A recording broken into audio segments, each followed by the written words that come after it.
In this episode, I'll be going over the combat system for Mothership, the science fiction horror RPG by Tuesday Night Games.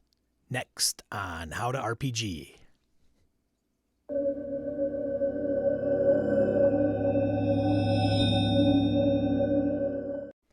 Inspired by movies like the Aliens franchise, members of the party take on the role of a class, one of four classes: Teamster, Scientist, Android, or Marine. The Warden, who is known as the Game Master in this game, will set them on a spaceship or planet side where you invoke or instill a sense of horror and encountering aliens, slimy space creatures, painting the scene with suspense, darkness, creepy noises, everything that makes up a great science fiction horror game. Things you've seen in the movies like the Alien franchise. The game itself, rules-wise, is inspired from some of the old-school style of play. Rulings over rules, random table generation, tables that will, determine what's in somebody's backpack if the party comes across it. A spaceship name, right down to badges that the player characters wear on their uniform. Many of the adventures, like A Pound of Flesh or Dead Planet, we'll have links in the notes below on how to pick up Mothership in those adventures. But the adventures are set up as more of a framework.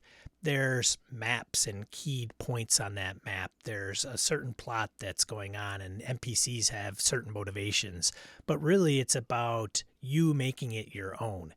Me running Dead Planet may be completely different from, say, my co-host Brett on Gaming and BS when he runs Dead Planet, because we may incorporate different things and use some of the tables and reference points differently, either out of sequential order or just plop it where we need it. It's a great game. I highly suggest you pick it up, and it's like pay what you want with an average price of like $7 for the basic rules on drive-thru. But before we get into combat, which is what we're here to talk about today, I gotta put out some terminology and get you to understand some of the basic elements of the game so it all makes sense. So let's get into that. Mothership uses D10s. You won't need any other dice when you play this game. And there are typically 3 different ways to use the D10s in this system. The first one is XD10, where X is the number of die 10s you roll. You roll the number of die 10s, add them together, and that's your result. Then there's XD10 with an underscore, where you roll X, the number of die 10s, add them together, and then multiply them by 10, and that is your result. Some weapons have that actual mechanic. And lastly is the percentile. When you make rolls in this game and you roll doubles, that is a critical. If you succeed and you've rolled doubles, it's a critical success. If you've rolled doubles and fail, it's a critical failure. What will often happen is that there might be a call for an opposed check. So when that occurs, I would roll percentile, and my opponent would roll a percentile. The one that wins is the one that rolls the highest number without going over their stat or save, with the following exceptions.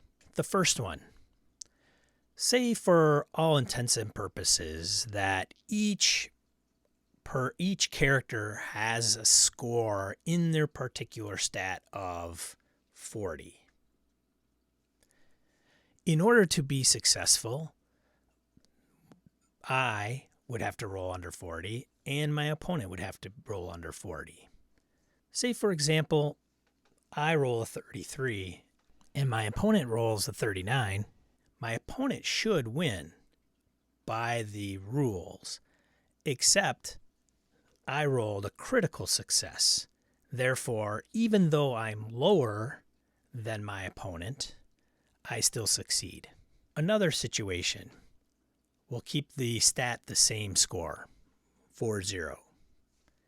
Now, what we'll do is that I will roll an 88. The other character rolls a 50. Being closer to the stat doesn't play a role in this because we both fail our rolls. However, because I rolled an 88, that is a critical failure. And that means my opponent actually wins, even though they failed their check. Ties are always rerolls, and if we both fail, the situation gets worse and complicated for both of us. Weapon damage. For short range, there's no penalty to combat. For medium range, there's a minus 10% penalty. And for long range, there's disadvantage. Oh, did I mention advantage and disadvantage? So Mothership does take advantage of advantage and disadvantage. So like a popular role-playing game, if you were to roll with advantage, you would roll percentile dice twice and take the better of the results.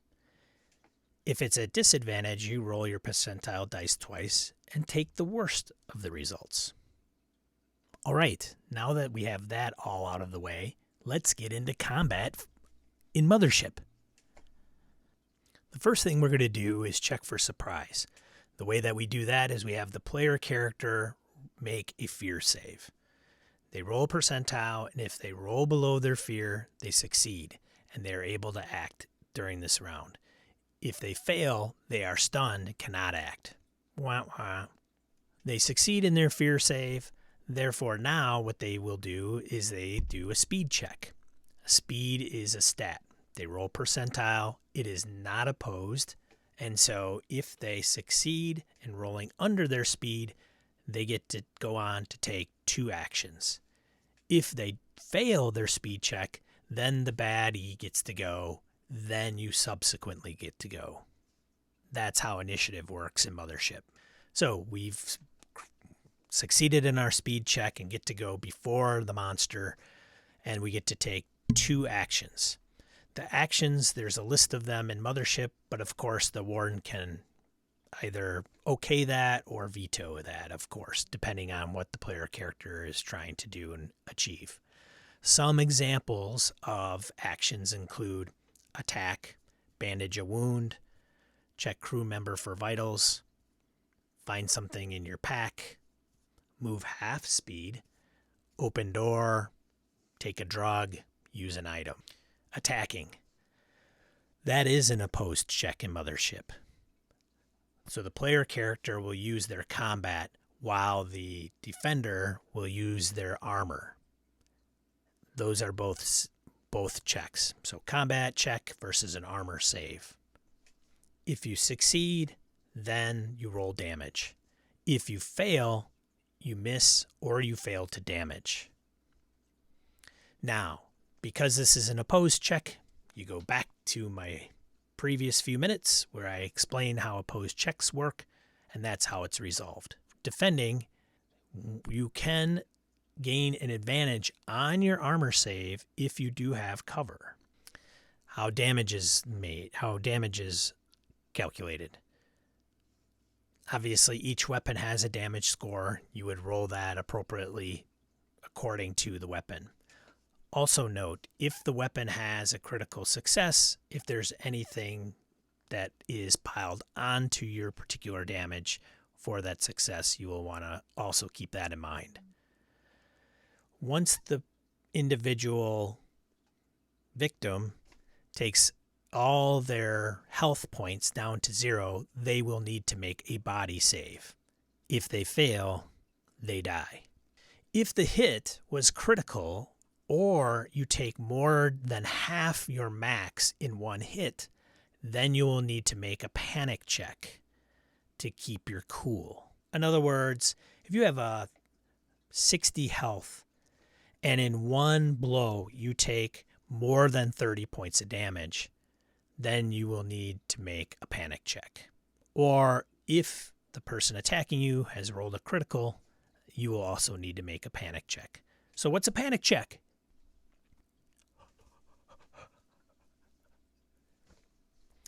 A panic check You roll versus stress.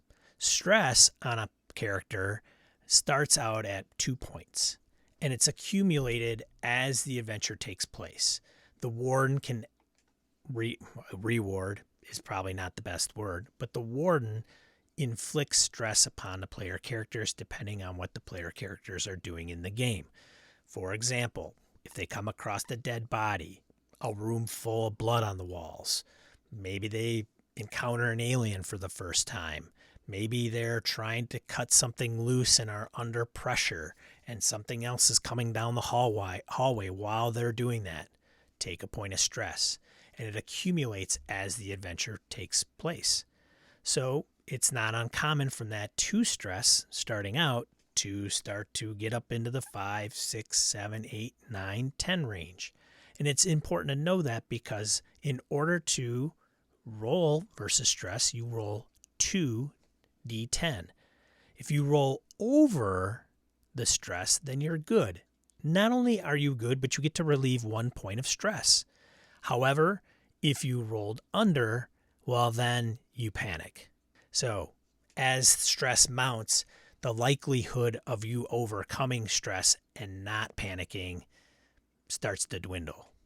It's a great mechanic. If you fail your stress check, then you will roll on the panic table.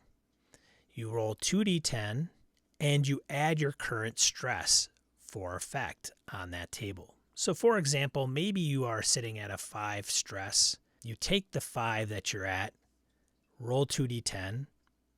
Maybe the result is a 20. You add that 5.